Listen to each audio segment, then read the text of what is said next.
Ladies and gentlemen, my name is Daniel Kurtzler, and I have the privilege of introducing our keynote speaker this evening.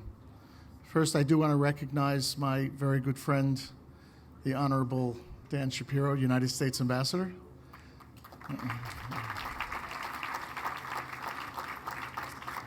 You're also surrounded by other American ambassadors. Ambassador Edward Deregian is also here. We're happy to welcome him. It's a real privilege for me to introduce Tony Blinken, who has been one of our really outstanding public servants over the course of the past 2 decades. And it has a long bio, which I'm going to summarize only because we want to have enough time for Mr. Blinken to give his remarks. But just to give you a sense of the kinds of public service in which Tony Blinken has engaged, most recently, and he currently serves as the Deputy Secretary of State, when he took this position as of January 2015.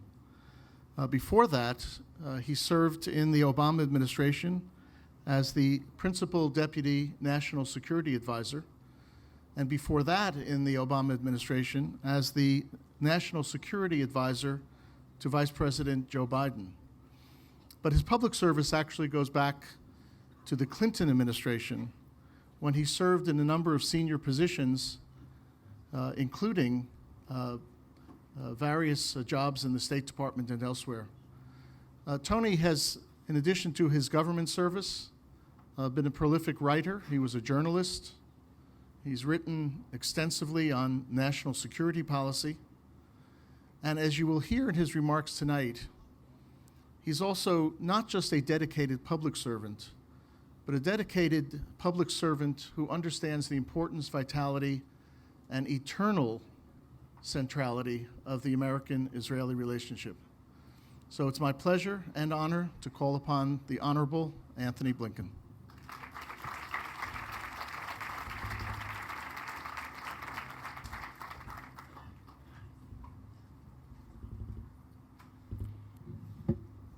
Good evening. Dan, thank you very, very much for your wonderful words of welcome. It's a great pleasure to be with you, and also just to thank you for so many years of service and so many years of incredibly wise counsel to many presidents and secretaries of state. I'm especially grateful to Professor Reichman, Professor Mintz, Dr. Hoffman, for their generous hospitality this evening. I've admired the Herzliya conference from afar for many years. It's finally good to be here to see it up close and personal.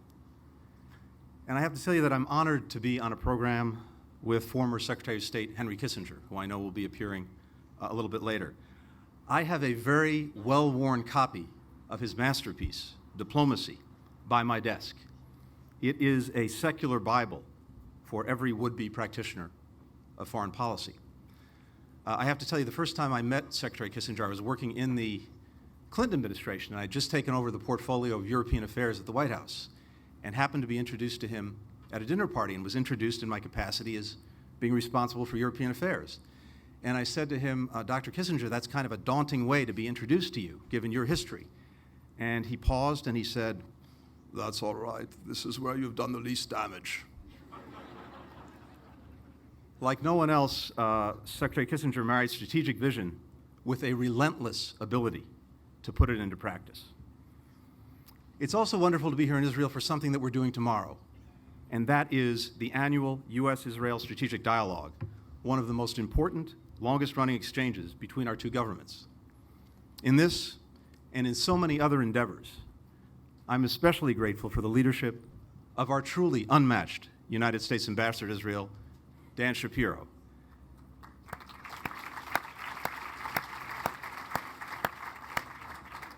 Dan and I have been friends as well as colleagues for many years. Neither the United States nor Israel could ask for a more ardent defender and committed emissary. As my own nation grieves over the horrific loss of life in Orlando, I bring with me as well our deepest condolences for the people of Israel as you cherish the memory of 4 bright lives extinguished only 1 week ago. These are not the acts of martyrs. These are the acts of murderers.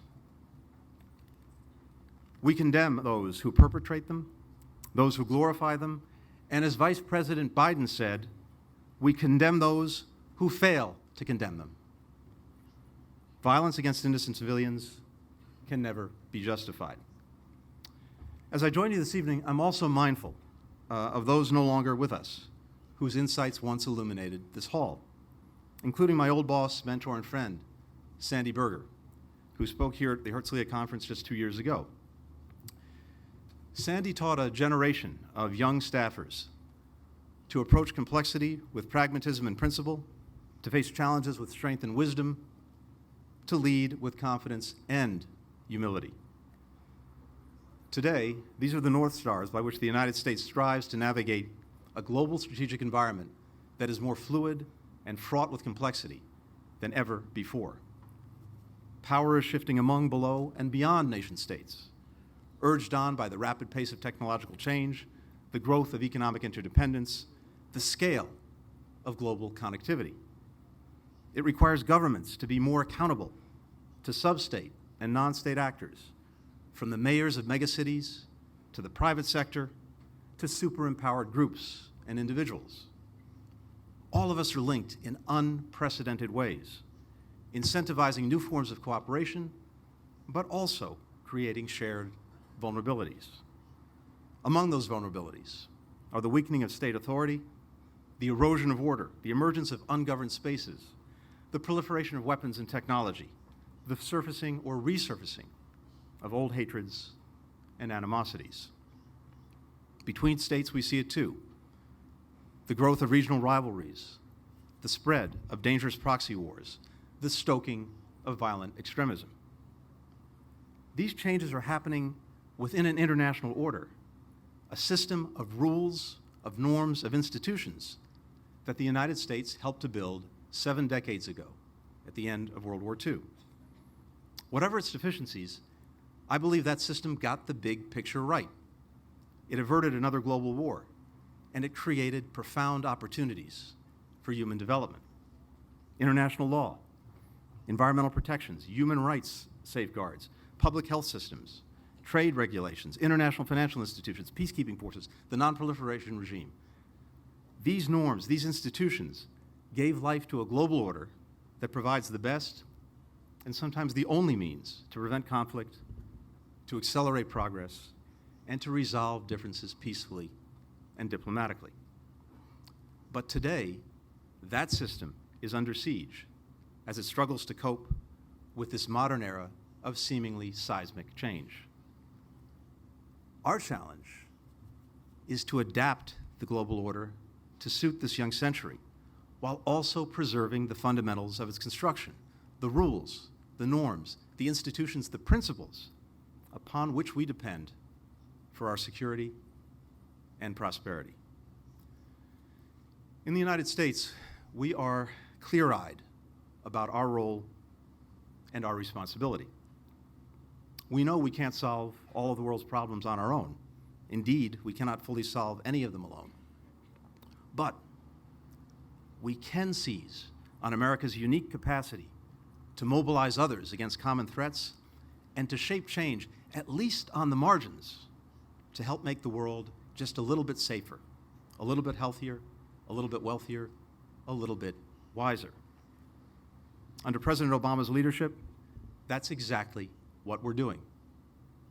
We've built a global coalition of more than 65 countries to defeat Daesh, and we have decimated core al-Qaeda. We rallied the world to penalize Russia for its aggression in Ukraine, revitalized NATO, jump-started European energy security.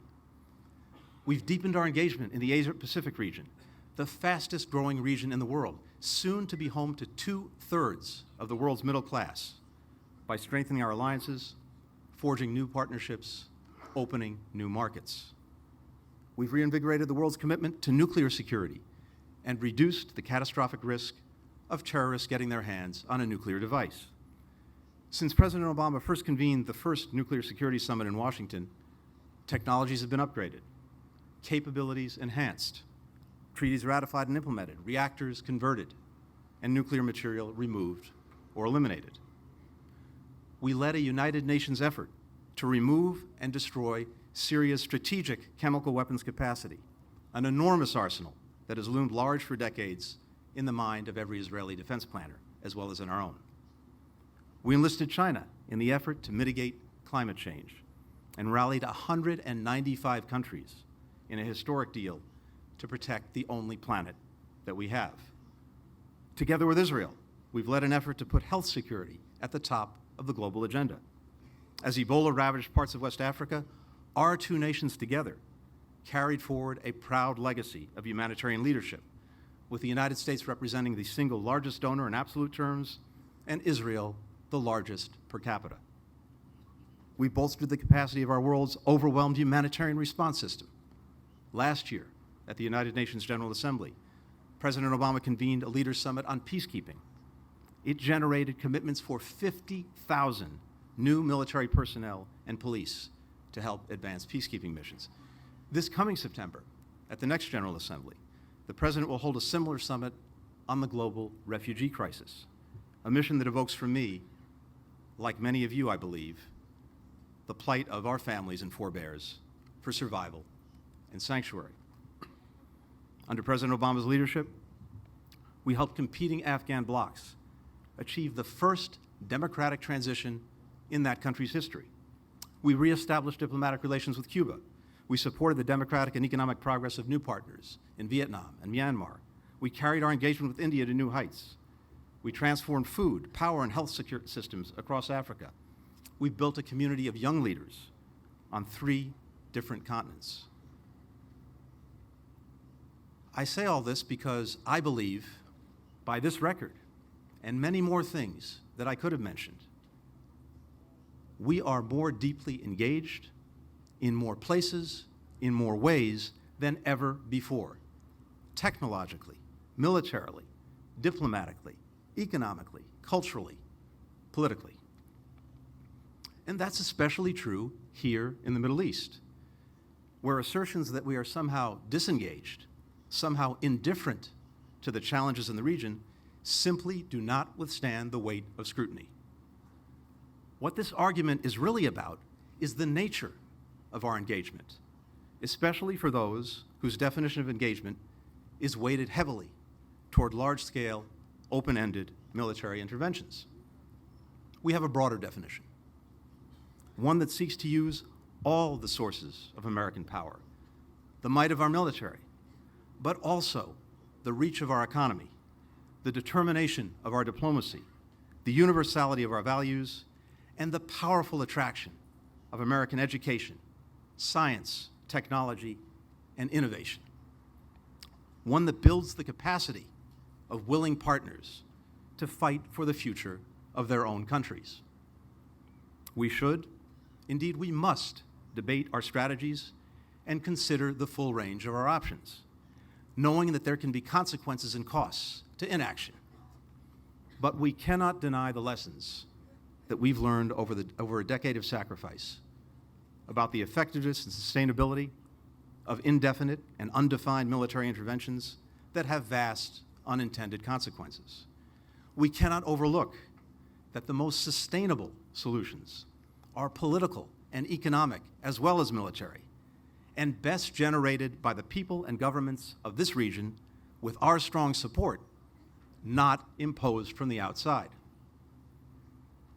My old boss, Vice President Biden, likes to say that in virtually every place he visits, he hears that the United States is all at once the source of that country's problems and its only solution.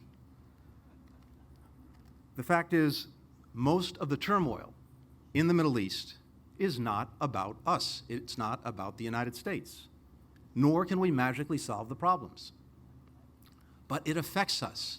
It affects our interests and those of our allies. And so we are, we have to be, we will be engaged. The erosion of the old order has brought the rise of new constituencies, the empowerment of diverse voices, the demand for economic opportunity and respect for human rights, all welcome developments in humanity's long and universal pursuit for greater freedom and dignity. We've also seen a violent counterreaction, the vacuum of authority filled by violence and strife in Libya, the death spiral of atrocities and bloodletting in Syria, the emergence of Daesh in ungoverned spaces. Even in this chaotic and dangerous environment, the United States remains squarely focused on securing our core interests, defending our allies, and empowering those in the region who are committed to building a better future for their people. This region, the Middle East, is home to some of our oldest and closest friends and allies. Oil supplies that have powered industries and economies for generations, and a wealth of human resources to rival and indeed surpass that of any other region. We would be shortchanging our own future if we did not stand forcefully for yours. In Iraq and Syria, where Daesh has sought to establish a caliphate, our comprehensive campaign is systematically eliminating its sanctuaries, cutting off its financing, stopping the flow of foreign fighters, liberating communities, and gutting the foundation upon which its global ambitions rest. We've eliminated tens of thousands of fighters and hundreds of senior leaders, destroyed thousands of pieces of equipment and weapons, deprived Daesh of 47% of the territory it once controlled in Iraq and 20% in Syria. But while airstrikes and ground troops can clear the battlefield, they cannot rebuild it. And they cannot establish a lasting and inclusive political order that prevents the reemergence of the conditions that helped produce Daesh in the first place. That's one reason why every single day, 8 days a week, Secretary of State Kerry is working for a settlement in Syria that will give its people viable choices other than to support Assad for fear of terrorists or terrorists for fear of Assad. As he does so, we're continuing to work around the clock to preserve and extend a very fragile cessation of hostilities and get food and medicine to every Syrian in need. In Yemen, in Libya, we're intensely focused on helping form new, legitimate governments that can start to put their countries back together and become, over time, effective partners in the fight against extremism.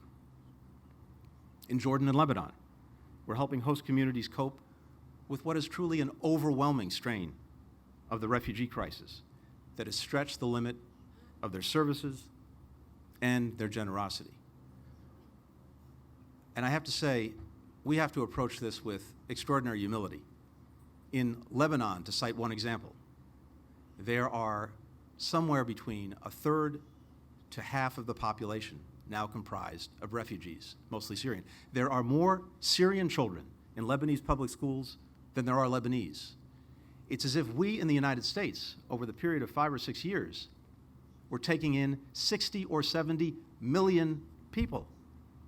And I think many of you know the debate we're having in our own country about taking in a far, far, far smaller number. So we're trying to help these countries bear the burden, and Turkey as well. At the same time, we continue to invest in their stability and strength, and particularly in their institutions of governance. In Egypt, a critical partner for peace with Israel, a critical force for stability, we're focused on a shared fight in the Sinai and beyond. But that fight cannot be won over time if it marginalizes and by consequence radicalizes a large segment of the population. Whatever our convictions, the challenges before us defy silver bullet solutions. But of course, that is not news to anyone who lives in Israel. It is not news to the people of this country, whose resilience and courage has overcome the tests of every generation and made the triumph of a democratic Jewish state possible in the Middle East. Since 11 minutes after midnight, 68 years ago, the United States and Israel have shared a bond with few parallels in history. It's a bond rooted in the family ties and shared memories of communities in both our homelands that have endured the hellfires of persecution and the fragility of hard-fought freedoms. It's a bond anchored in the sacrosanct commitment upheld by U.S. administrations of all stripes, Democratic, Republican, to protect the state of Israel and the safety of the Jewish people.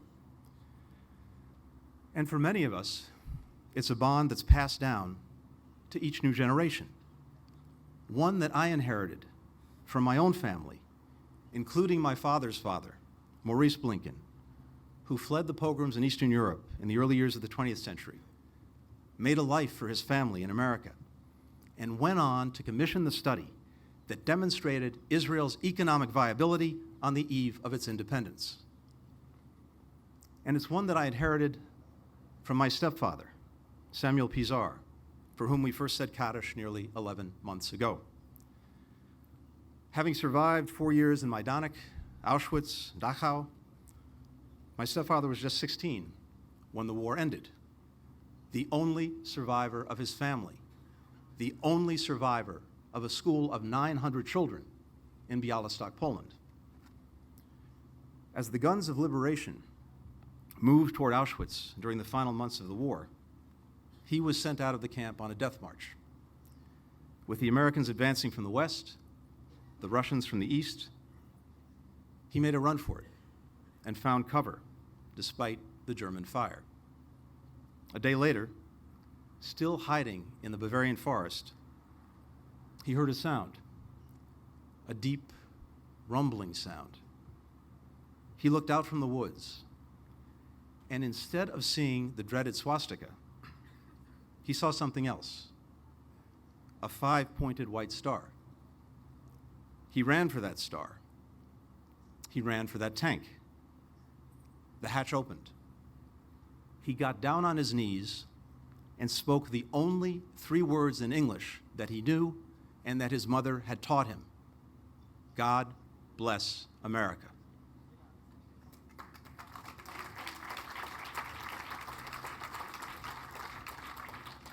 The GI in that tank, an African-American sergeant, lifted him from the ground, into the tank, into the United States, and into freedom.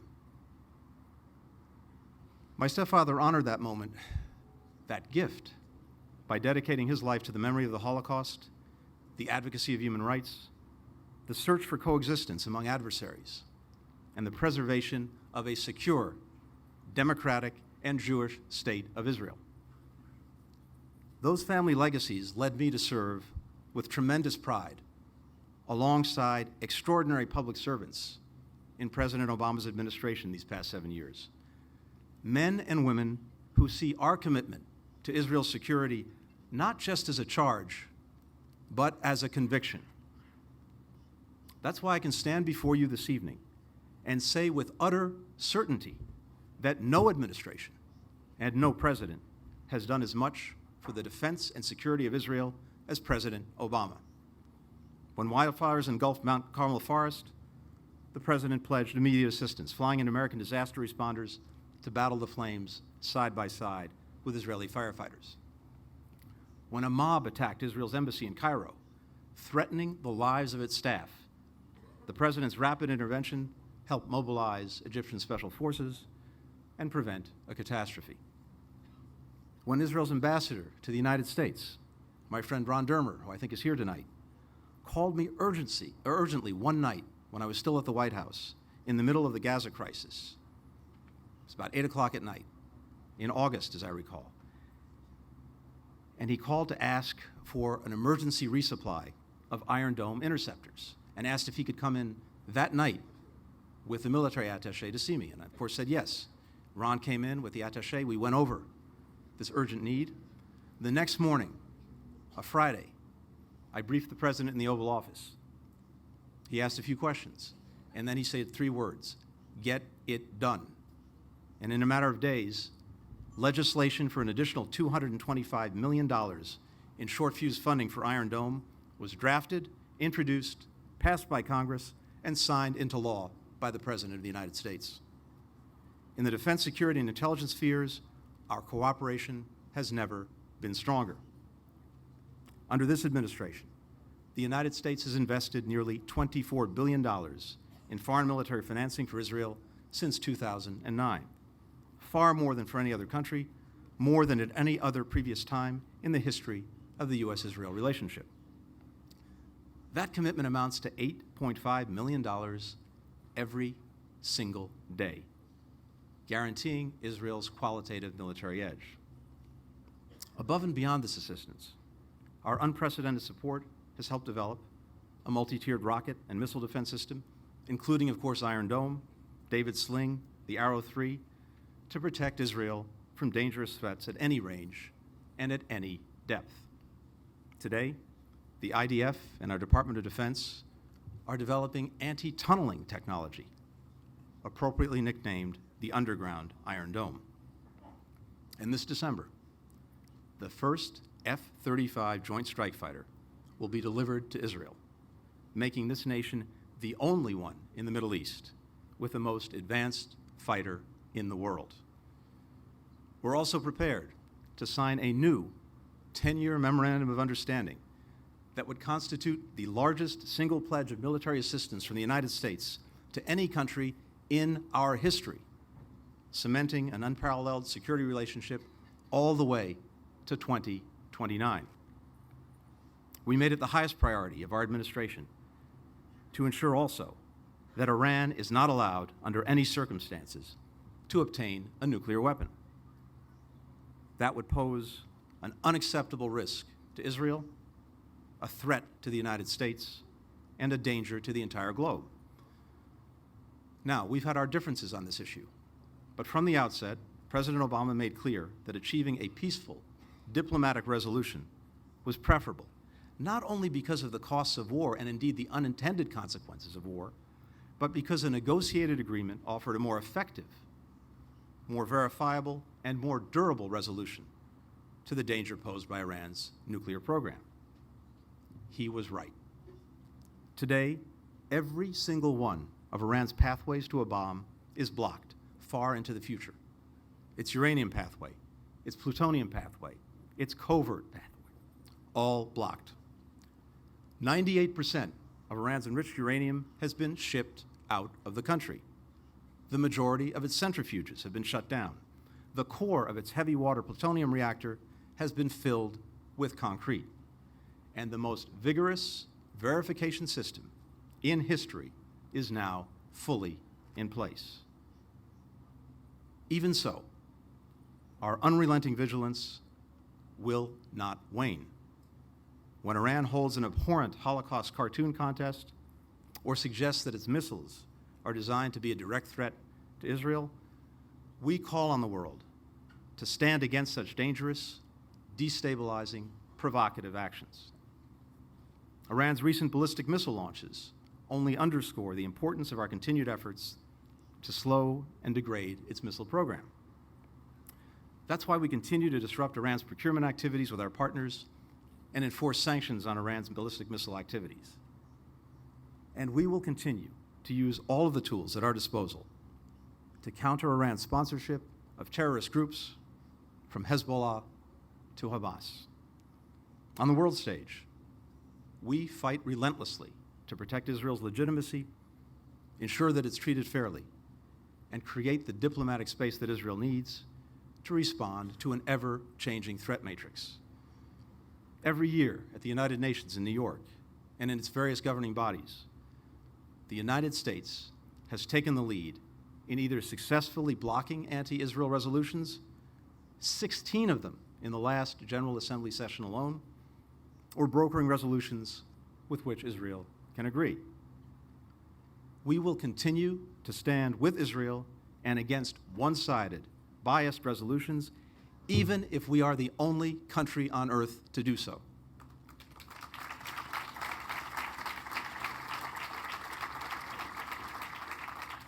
At UNESCO, because we are there, we have had a visible impact. But I have to tell you, that impact will be far greater and far better sustained when the United States is allowed to contribute financially to the organization. Doing so will ensure critical programming including Holocaust education, and make sure that that continues around the world. Just this past Monday, thanks to effective diplomacy, Ambassador Danon won election to chair the United Nations Legal Committee, the first time ever that an Israeli will head one of the United Nations' 6 principal committees. That is progress.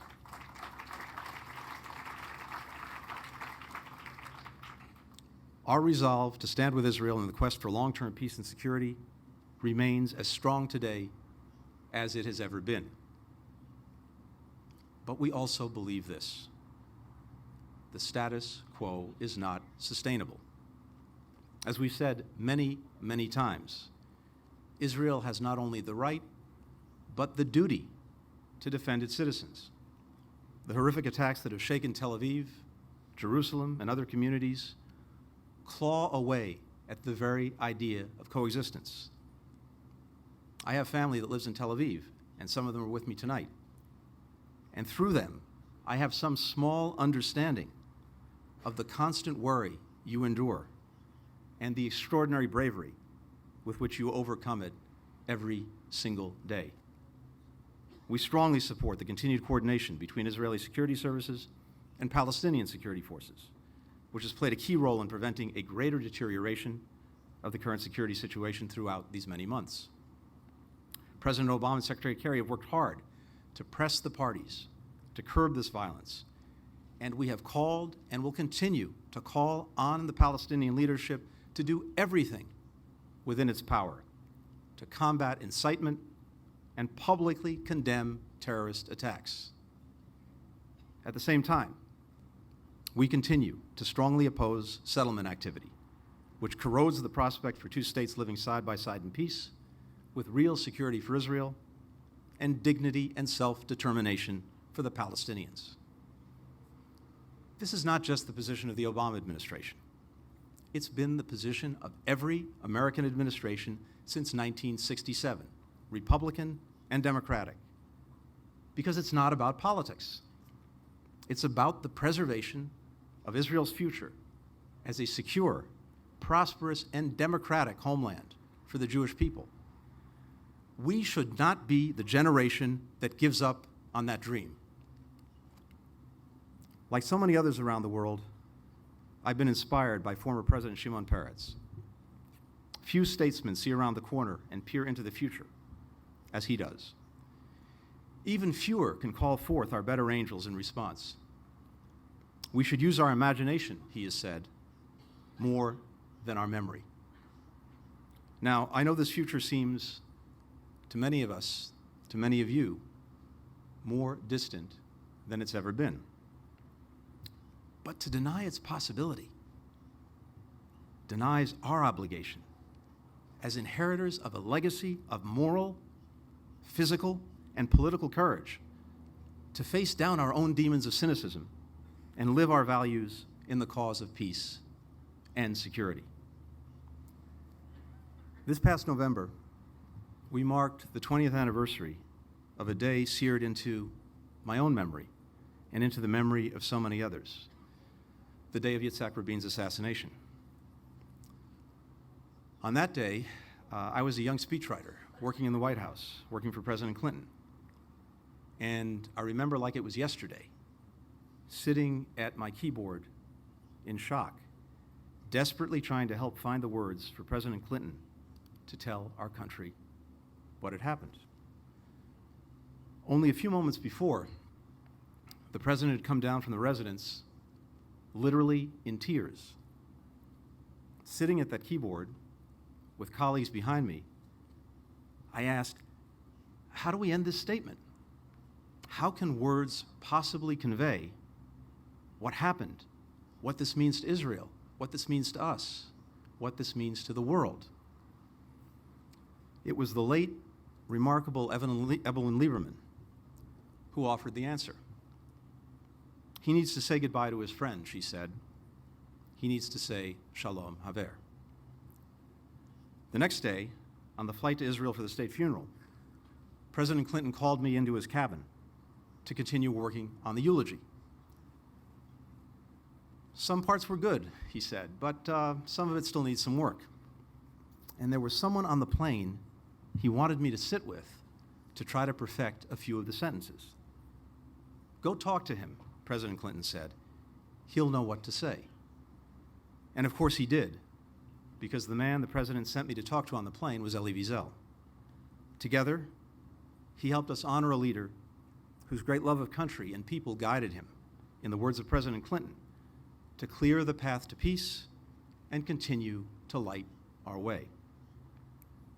2 decades have passed, but America's commitment to help Israel and its neighbors move forward on that path has not diminished. It's a future that my stepfather longed to see. At the height of the Cold War, he was an aide to President Kennedy. He became one of the first to argue for normalizing relations between East and West, recommendations that later inspired the Nixon-Kissinger détente. Having survived the inferno of the Holocaust, he was not credulous by nature or by experience, but he believed that conflicts and animosities of the past must not be allowed to dictate our future, that no two groups of people are destined to be hereditary enemies, and that determined, purposeful diplomacy, backed by strength, anchored by our principles, can change the course of history for the better. As I prepared to speak at a memorial service for him just last month, I thought of that terrible moment, hopefully still far in the future, when we will lose our last Holocaust survivor and the grace of the last living memory of 6 million people. In that moment, there will be upon us, there will pass to us a responsibility like none we have ever known to live fully the lessons of those no longer alive to teach us. May that moment find us prepared to lead with a measure of strength and wisdom commensurate with the eternal resilience and hope of the human spirit. Thank you so very much.